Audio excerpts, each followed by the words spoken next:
Hello دوستو، السلام علیکم ورحمۃ اللہ۔ تو دوستو کیسے ہو آپ لوگ؟ سمجھ ہو گے۔ تو دوستو آج محفل لے کر آؤں آپ لوگوں کی خدمت میں بہت ہی پیارا واقعہ، اور یہ واقعہ حضرت عمر فاروق اعظم ایک بڑھیا عورت کا۔ تو اس واقعے کو سننے کے بعد آپ کی آنکھوں سے آنسو آنے لگیں گے۔ تو دوستو اگر ہمارے یوٹیوب چینل پر ابھی نئے ہو تو ہمارے چینل کو کر لو سبسکرائب اور مجھے زیادہ سے زیادہ سپورٹ کرو۔ تو دوستو آج کی واقعے کی ہے کہانی کی جس طرح سے عمر فاروق اعظم کا دور تھا، وہ ایمان نہیں لے کر آئے تھے، اس وقت کی ہے یہ کہانی۔ جب حضرت عمر فاروق اعظم ایمان نہیں لے کر آئے تھے تو جو شخص ایمان لے کر آتا تھا اس کو کس طرح سے تنگ کرتے تھے۔ یہی واقعہ ہے ایک بڑھیا کا۔ جب بڑھیا ایمان لے کر آئیں حضور پر تو حضرت عمر فاروق اعظم ایک گلی سے گزر رہے تھے تو بڑھیا کو کچھ لوگ مار رہے تھے۔ پھر عمر فاروق اعظم سے انہوں نے پوچھا اس کو کیوں مارتے ہو؟ تو انہوں نے کہا اس بڑھیا نے کلمہ پڑھ چکی ہے اور مسلمان ہو چکی ہے۔ تو جب یہ سنا عمر فاروق اعظم نے تو جس طرح سے اس بڑھیا پر ظلم کیا عمر فاروق اعظم نے، وہ دیکھنے کے قابل تھا، اور آپ کی آنکھوں سے آنسو آ جائیں گے۔ اور پھر اس کے بعد جب عمر فاروق اعظم ایمان لے کر آئے تو اس وقت کی کہانی سننے کے بعد پھر دوبارہ آپ کی آنکھوں سے آنسو آ جائیں گے۔ جس طرح سے عمر فاروق اعظم ایمان لے کر آئے اور لوگوں کے ساتھ کس طرح سے سلوک کیا، اور جب اس بڑھیا سے ملے تو کس طرح سے ملے اور کس طرح سے ان سے اظہار کیا۔ تو دوستو دیکھتے ہیں ویڈیو کے اندر، مجھ سے جڑے رہیں۔ عمر نماز تو یہی پڑھتے کیوں کہ لوگوں سے چھپ کے، تعداد کم ہے نا اس لیے چھپ کے پڑھتے۔ تو کیا کہا تھا جانتے ہو؟ کہنے لگے یا رسول اللہ اب نماز چھپ کے نہیں، نماز کھل کے پڑھی جائے گی، کیونکہ اب حضور کے قدموں میں عمر آ رہا ہے۔ سبحان اللہ سبحان اللہ۔ اب حضور کے قدموں میں، حضور کے قدموں میں ایسا لگتا ہے جیسے یہ کہانیاں ہیں، لیکن حقیقت ہے، یہ حقیقت ہے جو حضور کے غلاموں نے نقم کی ہے، یہ تاریخ ہے۔ حضور اب نماز یہاں نہیں پڑھی جانی ہے، کدھر؟ اب حرم میں نماز ہوگی، حرم میں نماز ہوگی۔ اللہ اکبر، عمر تعداد تھوڑی ہے نہیں یا رسول اللہ، عمر آ چکا ہے۔ حضرت عمر دروازے کھٹکھٹا رہے ہیں، کفر کانپ رہا ہے، ٹانگیں لرز گئی ہیں لوگوں کی جو بلال کو کوڑے مارتے تھے، نبی کے چاہنے والوں پہ ستم کرتے تھے، آج دروازے بند کر رکھے ہیں۔ عمر اعلان کر رہے ہیں جنہیں بچے یتیم کرانے ہیں وہ عمر کے مقابلے میں آئے، جنہیں بیووں کو بیوہ کرانا ہے وہ عمر کے مقابلے میں آئے، جنہیں اپنے بچوں کو یتیم کرانا ہے عمر کا مقابلہ کرے۔ تاریخ گواہ کے دروازے بند تھے، لیکن آج تاریخ کا ایک اور پلٹ، جب عمر دروازے کھٹکھٹا رہے تھے اسی ایک گلی کے اندر ایک بچے ایک عورت کی نگاہ اٹھی، دیکھتی کیا ہے سامنے سے عمر آ رہے ہیں، آواز دے کے کہتی ہے عمر مجھے پہچانا۔ اللہ اکبر، اتنا کہنا تھا حضرت عمر جو کفر کو چیلنج کر رہے تھے، جب بڑے بڑے بہادروں کے ماتھے کا پسینہ بن گئے تھے، جیسی آپ کی نگاہ اٹھی ہے خاتون کو دیکھا ہے، عمر کے ماتھے پہ پسینہ، عمر کے ہونٹ کانپ جاتے ہیں۔ کون یہ خاتون ہے؟ کوئی بہادر خاتون ہے، جنگجو خاتون ہے۔ تاریخ میں اس خاتون کا نام حضرت سمیہ بتایا جاتا ہے، حضرت زنیرہ بتایا جاتا ہے۔ کون زنیرہ ہے؟ اللہ اکبر، یہی زنیرہ ہے۔ کہتی عمر بتا تو صحیح، ایک دن وہ تھا میرا مالک مجھے مار رہا تھا، تب تو آیا تھا اور تو نے کہا تھا کیا بات ہے؟ تو اس نے کہا تھا یہ حضور کا دامن نہیں چھوڑ رہی ہے، تب تو نے کوڑے مارے تھے، مار مار کے تھک گیا تھا، لیکن مجھ سے یہ نام نہ چھڑا سکا تھا۔ اب بتا تو عمر تجھے کیا ہو گیا ہے؟ جس نام کے لیے تو مجھے مار رہا تھا آج اس نام کی تو دہائی دے رہا ہے، کیا ہوا ہے؟ حضرت عمر نے کہا تھا خاتون چپ ہو جا، اس وقت تک میں نے نہیں دیکھا تھا، اب دیکھ آیا ہوں، اور دیکھنے کا نشہ یہ ہے کہ زلف دیکھی ہے کہ نظروں نے گھٹا دیکھی ہے، لٹ گیا جس نے محمد کی عطا دے۔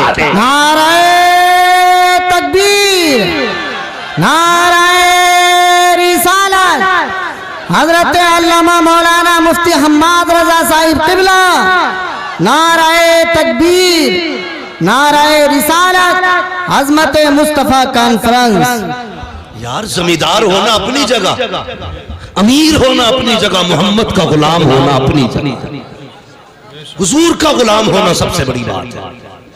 ہاں ورنہ اگر دولت کی تاریخ بتاؤں تو کس کس پہ دولت نہ تھی، مگر یاد رکھنا حضور کا دامن صرف نصیب والوں کو ملتا ہے۔ بے شک بے شک، سبحان اللہ، نصیب والوں کو ملتا ہے۔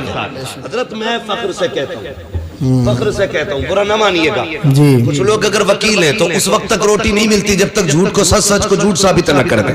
جی ہاں دیوان جی ہیں تو اس وقت تک روٹی حلق سے نہیں اترتی جب تک کسی غریب کا خون اپنے پیسوں کے ذریعے، قلم کے ذریعے اس کے خون کو پسینے میں بدل کے نوچ کے نچوڑ کے نہ پی لیں۔ بہت غور سے میری بات سننا، جی جی مگر ہمیں اپنے قسمت پہ ناز ہے، ہمیں اس وقت تک روٹی نہیں ملتی جب تک مدینے والے کی باتیں نہیں کر لیتے۔ یہ اپنا اپنا نصیب ہے یار، اپنا اپنا نصیب ہے، کھاتے ہیں تیرے در کا، واہ سبحان پیتے اللہ، ہیں تیرے در کا، پانی ہے تیرا پانی، دانا ہے تیرا دانا سبحان اللہ، زور سے دانا ہے تیرا دانا دانا، ہم تو کھاتے ہی حضور کا ہیں، کھاتے ہی حضور کا ہے۔ اللہ اکبر، بہت غور سے میری بات سننا، زمینداری اپنی جگہ، یہی عمر ہے، یہی عمر ہے جن کو اپنے اونٹ کا پتہ نہیں چلتا تھا، ممبر پہ بیٹھے حضور کی غلامی کیا ملی، جب تک بکے نہ تھے تو کوئی پوچھتا نہ تھا، تم نے خرید کر ہمیں انمول کر دیا، بے شک بے شک، حضور کی غلامی مل گئی۔ اور ایک بات اور بتا دوں، حضور کے عشق کے لیے جبہ و دستار شرط نہیں ہے، یہ ضروری نہیں ہے جو امام ہو اسی کے سینے میں حضور کا عشق اترے، جو علامہ ہو اسی کے سینے میں حضور کا عشق اترے۔ حضور کا عشق ہے، رب کرم کر دے تو پتھروں کے جگر میں اتار دیتا ہے، واہ سبحان اللہ، حضور کا ذکر ہے، رب کرم کر دے تو پتھروں کے جگر میں اتار دیتا ہے۔ بے یہ ضروری نہیں، میں اکثر کہتا ہوں ممبر والوں کبھی نیچے والوں کو گالی مت دینا، کبھی سننے والوں کو برا مت کہنا، ہم نہیں جانتے اتنی بڑی تعداد میں کیا پتہ کون ایسا بیٹھا ہو جب دنیا سو جاتی ہو وہ رو کے رات کو اپنے رب کو مناتا ہو۔ جانتا ہے کسی کو کوئی؟ کوئی نہیں جانے، جب دنیا سو جائے تو کس کے کنیکشن دل کے خدا سے جاتے ہو؟ کبھی گھمنڈ نہ کرنا، اگر مسجد جاتے ہو تو سجدوں پہ گھمنڈ نہیں، زکوٰۃ دیتے ہو تو اپنی خیرات پہ گھمنڈ نہیں، اگر نیک کام کرتے ہو تو نیکی پہ گھمنڈ نہیں، کبھی مت اترانا۔ تم نہیں جانتے رات میں کتنے ایسے ہیں جو چھپ کے اتنی بڑی نیکی کرتے ہوں جو ہمارے خیال میں بھی نہیں آتی۔ اور ایک بات یاد رکھنا، رب بڑا کریم ہے، بڑا کریم ہے، اتنا کریم ہے، اتنا کریم ہے کہ اگر وہ چاہے تو کتے کو پانی پلانے والی ایک فاحشہ کو جنت دے دیتا ہے، مگر تیرے دل کیا جو سوچ ہے تیرے دل میں کیا گزر رہا ہے وہ بہتر ہونا چاہیے، وہ بہتر ہونا چاہیے۔ یہی عمر ہے، غور سے سننا۔ اونٹ نہیں ملتا تھا، حضور کے غلام ہو کے ممبر پہ بیٹھے آواز دے کے کہتے اسلام کی فوج لڑ رہی ہے کئی میل فاصلوں پر، مہینوں کی مسافت تھی۔ حضرت عمر کہتے تھے یا ساری الجبل، ساریا پہاڑ پکڑو، اگر پہاڑ پہ نہ چڑھے تو ہار جاؤ گے۔ لوگ سناٹے میں، عمر کس سے بات کر رہے ہیں؟ عمر کس سے بات کر رہے ہیں؟ ممبر سے اتر گئے، کوئی بات نہیں، آئی گئی بات ہو گئی۔ ایک مہینے کے بعد لشکر پلٹ کے آیا۔ کتنے دن کے بعد؟ سارے بولے کتنے دن کے بعد؟ ایک مہینے کے بعد پلٹ کر کے آیا۔ لوگوں نے کہا کرم ہے رب کا اور احسان ہے عمر کا۔ کہا کیا کہہ رہے ہو؟ کہا ہاں ہم تو جنگ ہار جاتے، وہ تو عمر نے آواز دے دی۔ کہا کب؟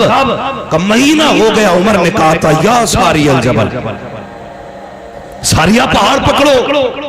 کہا عمر نے یہاں سے کہا، ہمیں ایسا لگ رہا تھا ہمارے کان کے پاس عمر بول رہے تھے۔